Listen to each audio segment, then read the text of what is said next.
दोस्तों एक वर्ड तो आपने सुना होगा, ब्रंच। ब्रंच का मतलब होता है कि जब आप ब्रेकफास्ट करने में लेट हो जाते हैं और लंच से पहले के समय पर आप खाना खा रहे होते हैं, यानी कि एक बीच का समय जो ब्रेकफास्ट के बाद का होता है, लंच से पहले का होता है। उस समय पर जब आप खाना खाते हैं तो उसे बहुत सारे लोग मजाक में ब्रंच बोल देते हैं। दोस्तों मैं ऐसी ही एक और टर्म से, नई टर्म से आज आपको अवगत कराने वाला हूं, जिसे डायाबिसिटी बोला जाता है। डायबिसिटी मतलब दो शब्दों का मेल है ये, डायबिटीज प्लस ओबेसिटी। दोस्तों आज मैं इसी के ऊपर आपसे बात करने वाला हूं। क्या दोनों बीमारियां आपस में जुड़ी हुई हैं, या ऐसा क्या होता है कि जो लोग मोटे होते हैं उन्हें भी डायबिटीज होने की संभावना ज्यादा हो जाती है। तो जहां पर ओबेसिटी दिखाई देती है वहां डायबिटीज दिखाई देने की संभावना कई गुना ज्यादा हो जाती है। मगर इसके पीछे का कारण क्या है, क्यों ऐसा हो रहा है?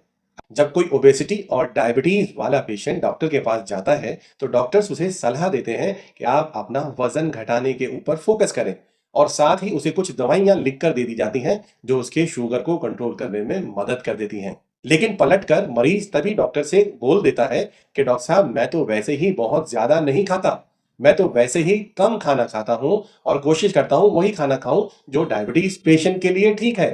तो फिर ऐसा क्या हो रहा है जब वो अपनी डाइट को भी फॉलो कर रहा है, अपनी मेडिसिन को भी ले रहा है, उसके बावजूद बार बार शुगर का लेवल बढ़ रहा है, आपका वजन भी कंट्रोल नहीं हो रहा, कम नहीं हो रहा, बल्कि साल दर साल आपकी दवाइयों की खुराक बढ़ती जा रही है। दोस्तों इसके साथ ही मैं एक दूसरा एग्जांपल भी ले लेता हूं कि एक पतला व्यक्ति है, थिन है, और उसे भी डायबिटीज है। अब वो अगर डॉक्टर के पास जाए तो डॉक्टर्स उसे क्या सलाह देंगे? ऑलरेडी वो पतला है, ऑलरेडी वो कम खाना खाता है, उसे फिर भी डायबिटीज हो गई है, उसे फिर भी शुगर हो गई है। तो इसका मतलब कुछ अगर आप समझने की कोशिश करें कि अगर आप कम खाना खा रहे हैं या ज्यादा खाना खा रहे हैं, अगर आप पतले हैं या आप मोटे हैं, दोनों ही केसेस में डायबिटीज होने की संभावना है। तो इसका मतलब हुआ आपने दिन भर में जितनी कैलोरीज ली, या आपने दिन भर में जितना खाना खाया, जितनी क्वांटिटी खाने की खाई, उस पर आपके शुगर के लेवल का बढ़ना और बीमारी का बढ़ना, डायबिटीज जैसी बीमारी का, ओबेसिटी का बढ़ना निर्भर नहीं कर रहा, डिपेंड नहीं हो रहा पूरी तरीके से। कोई और भी फैक्टर पीछे से काम कर रहा है, कोई और भी फैक्टर, कोई बड़ी चीज पीछे छुपी हुई है जो पीछे से आपकी डायबिटीज को बढ़ा के रखे हुए है। असल में जब किसी डायबिटीज पेशेंट को या मोटापे से ग्रस्त पेशेंट को यह बोला जाता है कि आप कम खाया करो, और वो धीरे धीरे बात मान लेता है डॉक्टर की और कम खाना शुरू कर देता है। लेकिन आप यकीन माने कुछ वक्त के बाद आपके शरीर को कम खाने से ही काम चलाने की आदत पड़ जाती है। शरीर अपना मेटाबॉलिक रेट कम कर देता है, शरीर कम खाने से ही काम चला लेता है, इसलिए ना आपका वजन घटता है ना आपकी शुगर घटती है। तो आखिर दोस्तों करना क्या है, इतनी कंफ्यूजन क्यों है? दवाई खाकर, परहेज कर कर भी अगर शुगर नहीं घट रही तो क्या करना पड़ेगा? कैसे शुगर को कंट्रोल में किया जाए, कैसे डायबिटीज से बाहर आया जाए? दोस्तों आज की मेरी इस वीडियो को पूरा देखिएगा, मैं पूरी कोशिश करूंगा बेहद आसान तरीके से आपको इस साइंटिफिक कंसेप्ट को समझाने की, ताकि आप ये समझ पाएं कि आपके शरीर में चल क्या रहा है, खाने का क्या रोल है, कैसे डायबिटीज के ऊपर नियंत्रण, काबू पाया जाए, कैसे वजन को कम किया जाए, जिस नए वर्ड की मैंने आज बात की, डायबिसिटी से कैसे लड़ा जाए। और दोस्तों अगर आपको आज की ये मेरी इंफॉर्मेशन, मेरी ये वीडियो पसंद आए तो मेरे इस चैनल को सब्सक्राइब करना, मेरी इस वीडियो को अपने दोस्तों के साथ शेयर करना बिल्कुल भी ना भूलें। ये वीडियो आप ही के नहीं, मुझे पूरी उम्मीद है बहुत सारे डायबिटीज और ओबेसिटी के मरीजों की सोच को बदल देगी, उनके जीवन के अंदर बड़ा बदलाव लाएगी, बड़ा परिवर्तन लाएगी, उनको सेहत की तरफ ले जाएगी। चलिए दोस्तों आज एक साइंटिफिक कंसेप्ट को आसानी से समझने की कोशिश करते हैं। चाहे आप ओबीज हो, मोटे हो, या आप एक डायबिटिक पेशेंट हो ओबेसिटी के साथ, या आप एक पतले डायबिटीज पेशेंट हो, मेरी इस इंफॉर्मेशन को ध्यान से सुनना। असल में डायबिटीज का सबसे बड़ा कारण अगर कोई है तो वो है आपके शरीर में मौजूद हार्मोन्स। जब आपके शरीर के अंदर हार्मोनल इंबैलेंस होता है तब आप ऐसी गंभीर समस्याओं में फंस जाते हैं। और जो हार्मोन डायबिटीज और ओबेसिटी से संबंध रखता है उसे बोला जाता है इंसुलिन हार्मोन। आपके पैनक्रियाज के अंदर मौजूद बीटा सेल्स इस हार्मोन को आपके लिए बना रही होती हैं, जो आपके शरीर के अंदर ग्लूकोज को ठीक से इस्तेमाल होने में मदद करता है। तो अगर आपकी डायबिटीज या ओबेसिटी के पीछे कारण माना जाए तो वो आपकी कैलोरीज नहीं है, आपकी क्वांटिटी ऑफ फूड भी नहीं है, वो असल कारण है इंसुलिन का काम ना करना, इंसुलिन का ठीक से शरीर में इस्तेमाल ना होना, धीरे धीरे आपके शरीर के अंदर इंसुलिन का लेवल बढ़ जाना। और जिसे कहा जाता है इंसुलिन रेजिस्टेंस, या उसे हाइपर इंसुलिनीमिया के नाम से भी जाना जाता है। यानी कि आपके शरीर की जो सेल्स हैं आपके ही खाए हुए खाने से मिले ग्लूकोज को इस्तेमाल नहीं कर पा रही हैं, क्योंकि इंसुलिन ठीक से काम नहीं कर रहा है। आखिर ये इंसुलिन रेजिस्टेंस क्या है, क्यों इंसुलिन रेजिस्टेंस हो जाता है, और कैसे हम इंसुलिन रेजिस्टेंस को ठीक कर सकते हैं? क्या कोई दवाई है इस चीज के लिए, इंसुलिन रेजिस्टेंस के लिए, या कोई पर्टिकुलर खाना है जिसे खाकर हम अपने इंसुलिन रेजिस्टेंस को कम कर लें, या कोई दूसरा लाइफ स्टाइल करेक्शन जिसे कर लें हम और इंसुलिन रेजिस्टेंस ठीक हो जाए और डायबिटीज और ओबेसिटी से भी हम बाहर निकल आए? दोस्तों थोड़ा ध्यान से समझिएगा मेरी बात। जब आपके शरीर में इंसुलिन ठीक से काम नहीं कर रही होती है तो आपके शरीर के अंदर और खास तौर पर आपके लीवर के अंदर थोड़ा थोड़ा फैट जमा होना शुरू हो जाता है। माना जाता है कि एक हेल्दी लीवर के अंदर 5 to 10% से ज्यादा फैट नहीं होना चाहिए, लेकिन जब इस इंसुलिन रेजिस्टेंस की शुरुआत होती है दोस्तों, ये एक टू वे साइकिल आपके शरीर में शुरू हो जाती है। यानी कि इंसुलिन रेजिस्टेंस की वजह से आपके लीवर में फैट जमा होने लगता है, और जब लीवर में फैट जमा होने लगता है तो वह इंसुलिन रेजिस्टेंस को और बढ़ा देता है, और जब इंसुलिन रेजिस्टेंस और बढ़ने लगता है तो वह आपके लीवर में और ज्यादा फैट को जमा करने लगता है। यानी कि दो ऐसे एनिमी, दो ऐसे ही आपके दुश्मन जो एक दूसरे को बढ़ा रहे हैं, और कुछ वक्त बीतने के बाद, कुछ समय बीत जाने के बाद इंसुलिन का रेजिस्टेंस बहुत ज्यादा हो जाता है, फैटी लिवर ज्यादा हो जाता है, और आप डायबिटीज और ओबेसिटी जैसी बीमारी में फंस जाते हैं। दोस्तों जब आपके शरीर में इंसुलिन काम नहीं कर रहा होता तो आपके शरीर में मौजूद जो ग्लूकोज वहां घूम रहा होता है, चूंकि अब वो आपकी बॉडी में इस्तेमाल नहीं हो पा रहा, आपके शरीर को नुकसान दे सकता है, तो आपका लीवर उसे दूसरे रूप में बदलकर बॉडी में ही स्टोर करना शुरू कर देता है। तो सबसे पहले तो वो उसे फैट में कन्वर्ट कर कर खुद अपने अंदर, खुद लीवर के अंदर ही स्टोर कर लेता है। जब वहां पर पूरा हो जाता है, पूरी तरह भर जाता है, तब वो एक्सेसिव जो फैट वो बना रहा है उसे आपके फैट सेल्स के अंदर, आपके बेली के अंदर या आपके दूसरे बॉडी पार्ट्स के अंदर जमा करना शुरू कर देता है। और जब वहां पर भी स्टोरेज पूरा हो जाता है, फुल हो जाता है, तो लीवर थोड़ा और स्मार्ट काम करता है। वो और ज्यादा फैट को कंप्रेस करना शुरू कर देता है और उसको प्रोटीन के साथ बांधना शुरू कर देता है। और इन दोनों के मिलने के बाद जो चीज बनती है उसे बोलते हैं लाइपोप्रोटीन, लिपिड्स विद प्रोटीन। और दोस्तों आपने एक वर्ड सुना होगा, जब भी आप अपना ब्लड टेस्ट कराते होंगे, जब भी आप अपना कोलेस्ट्रॉल टेस्ट कराते होंगे, तो एक वर्ड आपने जरूर सुना होगा, VLDL, very low density lipoproteins. ये वही लाइपोप्रोटीन हैं जो आपके लीवर ने बनाई। ये बहुत कंप्रेस्ड होती हैं, बहुत छोटी, बहुत स्मॉल साइज की होती हैं, और ये आपके ब्लड में घूमती रहती हैं, और ये ऐसी जगह पर भी पहुंच जाती हैं जो सबसे छोटी ब्लड वेसल्स होती हैं, चाहे वो आपकी हार्ट की ही क्यों ना हो, और धीरे धीरे वहां पर जाकर ये जमा होना शुरू हो जाती हैं।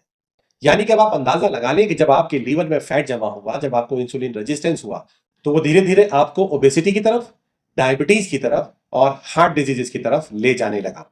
दोस्तों मैं समझ सकता हूं कि आज का जो डिस्कशन है थोड़ा लेंदी हो रहा है, थोड़ा सा आपके लिए मुश्किल भी हो रहा होगा इसे सुनना, पर प्लीज इसे सुनते रहिएगा, मेरे साथ बने रहिएगा। ये लाइफ चेंजिंग सेशन आपके लिए बेहतरीन होने वाला है, महत्वपूर्ण होने वाला है, और आपको बहुत सारी गंभीर बीमारियों से भविष्य में बचने में मदद करेगा।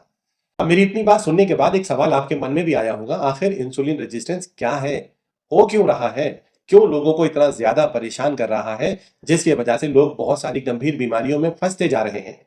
आपको शायद सुन के यकीन भी ना हो कि ये इंसुलिन रेजिस्टेंस PCOS जैसी बीमारियां भी पैदा कर सकता है महिलाओं के अंदर, पुरुषों के अंदर मेल इनफर्टिलिटी भी पैदा कर सकता है, आपको डायबिटीज, आपको ओबेसिटी की तरफ भी ले जाता है, आपको हार्ट डिजीजेस की तरफ भी ले जाता है, आपके मेमोरी लॉस का भी कारण बन सकता है, और ऐसी ही बहुत सारी और बीमारियां ये पैदा कर देता है।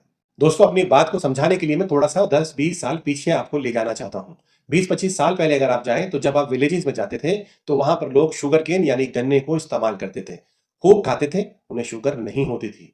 और शहर के लोग इन गन्नों को, इन शुगर केन को इस्तेमाल नहीं कर रहे, उन्हें फिर भी शुगर हो रही है। गांवों के अंदर बहुत ज्यादा फ्रूट का इस्तेमाल भी किया जाता है, बहुत सारे फल चूंकि वहीं पर उगाए जाते हैं तो वो लोग खूब खाते हैं, उसके बाद भी उन्हें शुगर नहीं हो रही है। और शहरों के अंदर फ्रूट का इस्तेमाल कंपैरेटिवली कम किया जाता है, उसके बावजूद उन्हें डायबिटीज और ओबेसिटी जैसी दिक्कतें आ रही हैं। वैसे तो आप में से बहुत सारे लोग बोलेंगे कि डॉक्टर साहब आजकल तो गांव वालों को भी शुगर होने लग गई है। तो दोस्तों मेरा भी सवाल यही है, 20-25-30 साल पहले, 40 साल पहले शहरी लोगों के जीवन में, खाने पीने में ऐसा क्या परिवर्तन आया कि उनको ये बीमारियों ने पकड़ लिया, डायबिटीज और ओबेसिटी जैसी और हार्ट डिजीज जैसी गंभीर समस्याओं ने पकड़ लिया, जो गांवों के लोगों को नहीं पकड़ रही थी। और आज तो शायद धीरे धीरे गांवों के अंदर भी खाने पीने के अंदर, लाइफ स्टाइल के अंदर बदलाव आने लगा है, जिसकी वजह से ये सब बीमारियां गांवों के अंदर, विलेजेस में भी देखने के लिए मिल रही हैं। तो ऐसा क्या बदलाव था वो, ऐसा क्या परिवर्तन आया, ऐसा क्या हुआ कि पिछले 40-50 सालों में 40-50 से ज्यादा शुगर की दवाइयां हिंदुस्तान में, दुनिया भर में बन चुकी हैं, आ चुकी हैं, जिसे FDA अप्रूव कर चुका है। उसके बावजूद भी लगातार शुगर के मरीज दुनिया भर में बढ़ रहे हैं। दोस्तों, थोड़ा सा समझने की कोशिश करिए। पिछले कुछ सालों में अगर कोई चीज आपको मिली है, that is refining, that is processing. आज आपको जो शुगर मिल रही है, रिफाइंड है। गेहूं मिल रहा है, रिफाइंड है। उससे बनने वाला आटा और मैदा रिफाइंड है। आपको मिलने वाले तेल, ऑयल्स रिफाइंड ही है। घी भी रिफाइंड हो गया है। और उससे भी ज्यादा खतरनाक आपको मिलने वाले प्रोसेस्ड और पैकेज्ड फूड। और साथ ही साथ अब हम लोग ये भी भूल गए हैं कि कौन सा फल कौन से महीने में आता है। 12 महीने हर फ्रूट आपको मिल जाएगा। यानी कि storage, cold storage, refining, processing, packaging और कोल्ड स्टोरेज ने मिलाकर आपके लिए गंभीर समस्या पैदा कर दी है। और समस्या सिर्फ खाने तक ही सीमित नहीं हो गई है। अगर आप थोड़ा अपने लाइफ स्टाइल की तरफ देखें तो लगभग सभी लोगों ने, चाहे शहर हो या गांव हो, पैदल चलना बंद कर दिया है, बेहद कम कर दिया है। टू व्हीलर्स और फोर व्हीलर्स इतने ज्यादा इस्तेमाल होने लगे हैं कि पैदल चलने की जरूरत ही महसूस नहीं होती। स्लीप साइकिल पहले शहरों में डिस्टर्ब हुई, आज गांवों में भी डिस्टर्ब हो गई है। स्ट्रेस लेने की आदत अब लगभग सभी को हो गई है।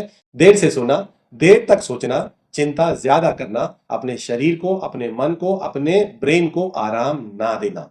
पहले लोग कम खाते थे, फास्टिंग भी करते थे, जिसका तो अब धीरे धीरे ट्रेंड खत्म होता जा रहा है। नवरात्रों के 9 फास्ट रखना और रमजान के 30 रोजे रखना किसी के लिए भी, चाहे वो शहर में हो या गांव में हो, थोड़ा मुश्किल होता जा रहा है। चलिए दोस्तों, हम आगे और बढ़ते हैं और अब सॉल्यूशन की बात करते हैं। अब आप सबके मन में ये सवाल आ रहा होगा, डॉक्टर साहब आपने बहुत सारी जानकारी दे दी, इसका सॉल्यूशन क्या है, करना क्या है आखिर, ये तो बता दीजिए। तो दोस्तों, आपको कम कैलोरी लेनी है? मेरा जवाब है नहीं। आपको कम खाना खाना है? मेरा फिर जवाब है नहीं। आपको एक्सरसाइज करनी है? मेरा फिर जवाब आएगा पूरी तरह नहीं। तो आखिर ऐसा क्या करना है जिससे आपका इंसुलिन रेजिस्टेंस ठीक हो जाए, आपकी ओबेसिटी घट जाए, आपकी डायबिटीज रिवर्स हो जाए, शुगर हमेशा कंट्रोल में रहे? अब मैं आपको कुछ इंपॉर्टेंट पॉइंट्स बताऊंगा, जिन्हें अगर आपने ठीक से समझ लिया तो आप वाकई में इन सभी समस्याओं से, डायबिटीज से, ओबेसिटी से और बाकी की बीमारियों से बाहर निकल आएंगे। सबसे पहला तो रियल नेचुरल फूड आइटम खाना शुरू करें। Refined food, processed food, packaged food बिल्कुल बंद कर दें। दूसरा, अपने खाने के ऑर्डर को समझें। क्या चीज पहले खानी है, प्रोटीन्स, फैट और कार्बोहाइड्रेट्स में से क्या बाद में खानी है? इसके ऊपर मैं एक बेहतरीन वीडियो पहले ही बना चुका हूं, जिसे मैं ऊपर आई बटन में जरूर शेयर कर दूंगा। दोस्तों, बात सिर्फ यहीं पर पूरी नहीं हो जाती। मैं अब आपको 2 बड़े काम के इंपॉर्टेंट सिद्धांत बताने वाला हूं। पहला, कि अपने शरीर में कम खाना डालें, और दूसरा, अपने शरीर में डाले हुए खाने को इस्तेमाल करवाना सीखें। इस्तेमाल करने के पीछे आपके लीवर का सबसे बड़ा रोल है। दोस्तों, कम खाना खाने का मतलब है कि खाने की क्वालिटी पर ध्यान दें, superior quality, high nutrient value रखने वाले, हाई फाइबर रखने वाले खाने को खाना शुरू करें। और दिन में 2 बार या 3 बार से ज्यादा खाना ना खाएं। और खाना इस्तेमाल कराने से मेरा मतलब है अपने लीवर को एक्टिवेट करें, अपने लीवर से बेहतरीन काम लेना शुरू करें। अगर आपका लीवर बेहतरीन तरीके से काम करता रहेगा तो आपके शरीर में धीरे धीरे इंसुलिन रेजिस्टेंस भी घटने लगेगा। लीवर को एक्सरसाइज कराना सीखें, इंसुलिन को ठीक से काम कराना सीखें। अब आप कहेंगे, हमने ब्रेन एक्सरसाइज तो सुनी है, हमने लंग्स के लिए एक्सरसाइज भी सुनी है, मांसपेशियों और जोड़ों के लिए भी हमने एक्सरसाइज सुनी है, लेकिन लीवर को कैसे एक्सरसाइज कराया जाए? दोस्तों, मैं आज आपको एक और टर्म सिखाने वाला हूं जो आपकी जिंदगी में बहुत बड़ा बदलाव ले आएगी। उस टर्म का नाम है इंटरमिटेंट फास्टिंग। दोस्तों, आपको यकीन भी नहीं आएगा, दुनिया भर में डायबिटीज और ओबेसिटी के जितने भी इलाज मौजूद हैं, उनमें से सबसे ताकतवर, सबसे पावरफुल अगर कोई इलाज है, अगर कोई थेरेपी है, तो वो है इंटरमिटेंट फास्टिंग। दोस्तों, थोड़ा सा कंफ्यूज मत होइएगा, मैं भूखा रहने को नहीं बोल रहा हूं, मैं इंटरमिटेंट फास्टिंग के लिए बोल रहा हूं। भूखे रहने में और इंटरमिटेंट फास्टिंग में थोड़ा सा फर्क है। जब आप लगातार लंबे समय के लिए कम खाना शुरू कर देते हैं तो आपका शरीर कम खाने के हिसाब से ही बॉडी के मेटाबॉलिक रेट को बना देता है और आपका शरीर कम खाने से ही ठीक ठाक चलता रहता है। लेकिन दोस्तों, मैं यहाँ इंटरमिटेंट फास्टिंग की बात कर रहा हूँ, जहां पर जब आप खाएंगे तो ठीक से खाएंगे और जब आप छोड़ेंगे तो ठीक से छोड़ेंगे। जब आप इंटरमिटेंट फास्टिंग करते हैं तो ये लीवर की सबसे बेहतरीन एक्सरसाइज बन जाता है। लीवर बेहतर तरीके से काम करना शुरू कर देता है, इंसुलिन ठीक से काम करना शुरू कर देती है। धीरे धीरे आपके लीवर में जमा हुआ फैट कम होने लगता है। इतना ही नहीं, कुछ वक्त के बाद आपकी मसल्स के अंदर, आपके बॉडी टिश्यूज के अंदर जो फैट डिपॉजिट हो गया है वो भी धीरे धीरे कम होना शुरू हो जाता है। आपका वजन घटना शुरू हो जाता है। आपका लीवर आपके शरीर में मौजूद जितना भी एक्सेसिव फैट है, या जिसे हम लाइपोप्रोटीन बोल देते हैं, या जिसे हम VLDL या LDL बोल देते हैं, वो भी घटना शुरू हो जाता है। इंटरमिटेंट फास्टिंग एक पल्स थेरेपी की तरह काम करती है। एक फिक्स्ड समय पर आप खाते हैं और उसके अलावा बाकी समय पर आप कुछ भी नहीं खाते, जिसकी वजह से आपकी बॉडी में जितना भी स्टोर्ड फूड है वो इस्तेमाल होना शुरू हो जाता है। लीवर उसे इस्तेमाल कर लेता है। दोस्तों, बहुत सारे लोग फास्टिंग का नाम सुनकर, इंटरमिटेंट फास्टिंग का नाम सुनकर थोड़ा सहम जाते हैं, घबरा जाते हैं कि यार ये तो बहुत मुश्किल काम बता रहे हैं आप, ये नहीं हो पाएगा।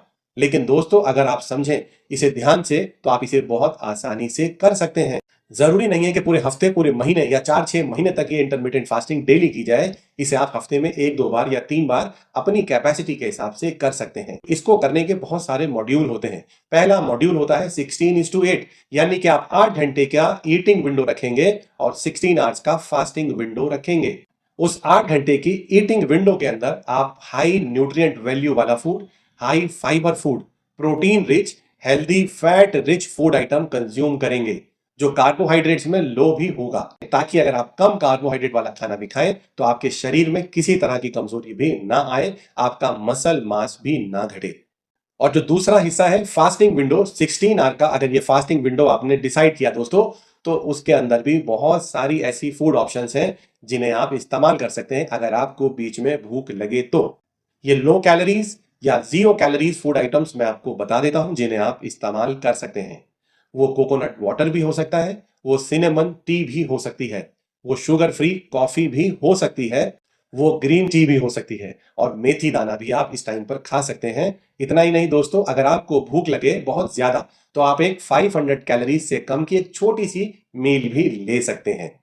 और एक बहुत अच्छी चीज आप इस बीच में ले सकते हैं, आप वेजिटेबल्स लें, उसे पानी में अच्छे से उबाल लें, उसके अंदर थोड़ी सी स्पाइसेस ऐड कर लें, चाहे दालचीनी हो, चाहे काली मिर्च हो, और हल्का सा काला नमक डाल लें और उसे छान लें। अब ये पानी आपके पीने के लिए बेहतरीन है। ये लो कैलोरी फूड ऑप्शन है जिसे आप फास्टिंग विंडो में ले सकते हैं। कुल मिला के दोस्तों, डायबिटीज टाइप 2 एक ज्यादा होने की बीमारी है। ज्यादा क्या? Fatty liver. ज्यादा क्या? Insulin resistance. ज्यादा क्या? प्रोसेस्ड और रिफाइंड फूड। ज्यादा क्या? Trans fat. तो दोस्तों, मेरी आज की इस वीडियो से आप थोड़ा समझना शुरू करिए कि मीठा और ज्यादा आपको परेशान नहीं कर रहा, प्रोसेस्ड, रिफाइंड और ट्रांस फैट आपको ज्यादा परेशान कर रहे हैं। आपकी आदतें ना चलने की, ना सोने की, आराम ना करने की आपको ज्यादा परेशान कर रही हैं। दोस्तों, एक मॉड्यूल मैंने आपको ये बताया 16:8 का, जहां आपको 16 आवर की फास्टिंग करनी है, और अगर आप इसे हफ्ते में 1-2 बार भी कर पा रहे हैं, धीरे धीरे आपके शरीर को इसकी आदत पड़ जाएगी और आप अपने फास्टिंग के टाइम को धीरे धीरे बढ़ा सकते हैं। इसे और बढ़ाते हुए आप 24, 36, 48 और 72 आवर्स की फास्टिंग भी प्लान कर सकते हैं। साथ ही क्या आपको इस फास्टिंग विंडो में खाना है, इसको भी समझ लें। साथ ही आप ये भी समझ लें, अगर आप एक डायबिटीज पेशेंट हैं, अगर आपकी ऑलरेडी कोई दवाइयां चल रही हैं, तो डॉक्टर से परामर्श लेके उनकी डोज को एडजस्ट करना भी सीख लीजिएगा, क्योंकि उसकी डोज को बढ़ाना या घटाना आपके खाए हुए खाने पर, आपके नए लाइफ स्टाइल पर भी निर्भर करेगा। तो दोस्तों, कुल मिलाकर मेरी आज की ये जानकारी से मैं उम्मीद करूंगा कि आप लोगों को एक नया कंसेप्ट समझ आया होगा। आपको ये मेरी बात बहुत ज्यादा फायदा पहुंचाएगी, आपको अच्छी सेहत दे पाएगी, आपको खाने और पीने के बारे में बेहतर समझ दे पाएगी। आप अच्छे से अपने आप को डायबिटीज से, ओबेसिटी से और बहुत सारी दूसरी बीमारियों से बचा पाएंगे। और अगर आपको आज की मेरी ये वीडियो पसंद आई हो दोस्तों, तो इसे अपने दोस्तों के साथ शेयर करना बिल्कुल ना भूलें। आप ही की तरह दूसरे लोगों के लिए भी ये बेहद काम का वीडियो होने वाला है। आपकी ही तरह उनकी सेहत भी बेहतर हो जाएगी। और साथ ही मेरे इस वीडियो को लाइक करना और मेरे इस चैनल को सब्सक्राइब करना बिल्कुल ना भूलें।